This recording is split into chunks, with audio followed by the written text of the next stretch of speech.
Hello and welcome to another update video about Ethereum. So Ethereum continues to play out, I would say. We have even moved higher from my previous video when we hit support. We did push higher nearly to 1670. So we're going to take a look at that in a minute. Overall, the market at the moment is fairly predictable. I don't like that word, really, predictable. It is giving a wrong impression that markets are predictable. They are to a degree, but we always need to be aware that when we have a hot run like we have at the moment, and the market was since those low, actually it was pretty predictable from,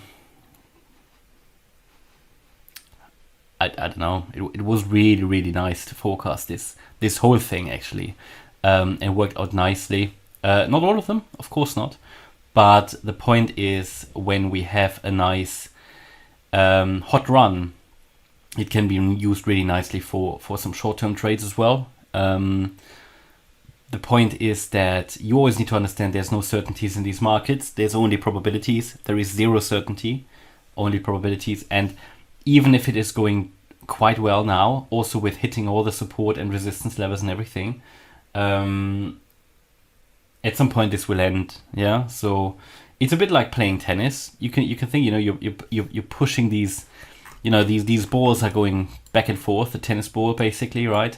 Where you have sort of your ball going around between support and resistance. You hit resistance, you go into support, you hit resistance, you go into support, and so on. And at some point you're gonna smash the ball into the wrong direction or whatever, and then it's going down. So that's sort of how to visualize this stuff. Like playing tennis, playing pinball or something. Hope you're having fun with the chart at the moment, because it is looking really good. I think a lot of people are starting to realize that something is going on again. We've been talking about a possible bear market rally, or at least year-end rally, and maybe even the beginning of the bull run for a while on this channel. And we've talked about that October, November, December are historically the best months in crypto. So hopefully that gave you a little bit of a heads up. Of course, you never know, but all of these are things. And if you look back the last 10 years in crypto or Bitcoin, I think only really 2 or 3 of the years were bad if you looked at the last quarter. So historically, really, we are now in the best season for crypto. Generally across markets, there is usually a year-end rally. So let's see if we get it this year as well. It's certainly looking like it.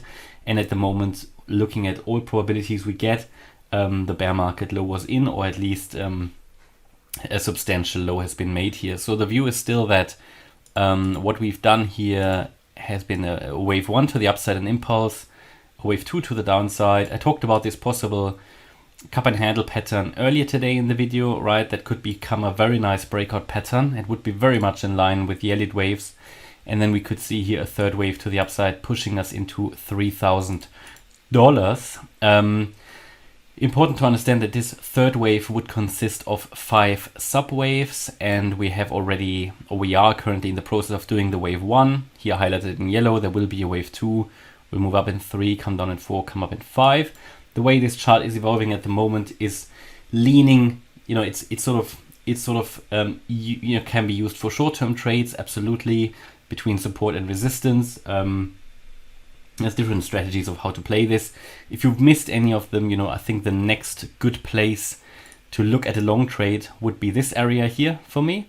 Where exactly that will be cannot be determined yet, because we haven't got a high yet. Only when we have a high, a confirmed high in place in wave 1, then we can really calculate the retracement for wave 2. And that might also become the handle of this cup and handle, right? And I'm going to buy the handle. That's what I'm going to do.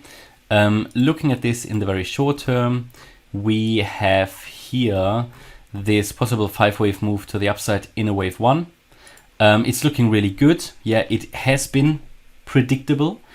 Again, I don't like that word, but what you need to understand, it is all, the higher we go and the more we are adhering to the wave count and the more confirmations we get, right? And if we get those 5 waves complete here, and if we get the 3 waves complete here to the downside, all of that will add to the probabilities that this is actually a bullish move and that the bear market low has been in already.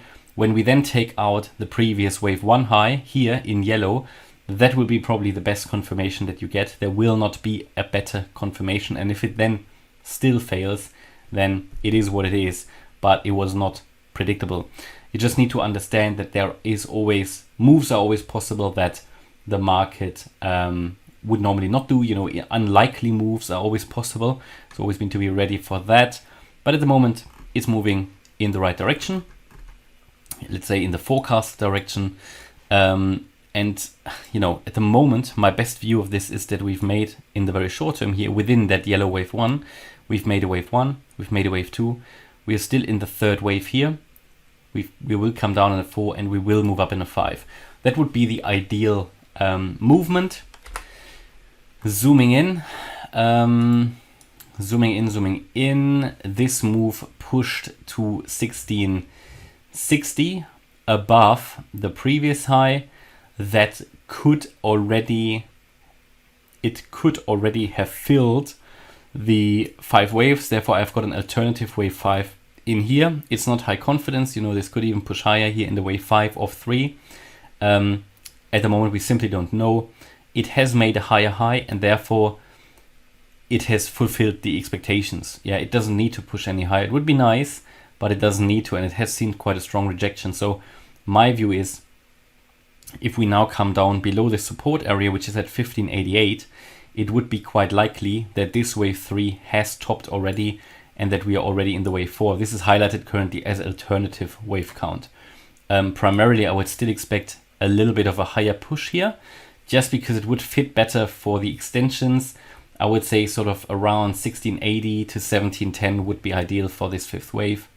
Then I would like to see here a move down in a 4th wave here in circle. Again, alternatively, we could start that already now, and then there would be another push to the upside in 5. That's sort of still how I see this. No reason to sort of deviate from that at the moment. We have broken below this trend line earlier today. Yeah, that's what I mentioned in the previous video. If we break below that, it wouldn't be a disaster. There's still another trend line you can draw here that might provide support should we get back into the yellow box again. Because in the end, this wave 4 was quite a simple one that you saw here. So it could become a more complex one with maybe a wave A, an overshooting wave B, and the wave C down. That's what we simply don't know yet. At the moment, what I can tell you is that the trend is still up. That was the last entry point. Here was another entry point. In both, you should be in profit if you took them. Yeah, here obviously only very slightly, but we had 3 entry points here that all would have worked out nicely. And now we're already getting here to the end, of this. This could still push all the way. The wave 1 can push without a problem to 1800, I think. That would be this high, but I would not trust it to get necessarily above it in the first attempt. So what my view is, if we get that high, we will bounce off, create this wave 2, and then come up. That would be my best guess, because that's all it is at the moment. Technically, it is capable of getting there, but we don't know if it will get there. But primarily, I still expect higher prices here, and at least one more wave 4 and another wave 5. And yeah, that could reach the $1,800 level. So yeah, that's my update at the moment about Ethereum. Hope you liked the update. If you did, please hit the like button, leave a comment and subscribe. And if you really like the content, please check out the channel membership. Thanks a lot for watching. Bye bye.